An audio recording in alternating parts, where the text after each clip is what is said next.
how to add money to Venmo from credit card. If you want to add money to Venmo from credit card, just open up the Venmo app, and this is the type of information you will see.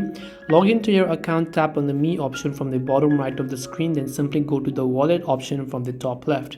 From the Wallet tab under Venmo Balance, you'll find an option known as Manage, so simply go to the Manage option there. Then under Manage Balance, you'll find an option that says Add Money, so it says move money into your Venmo balance, and after you've done that, you can just tap on the next option right there, and once done, the money will be added to your Venmo balance.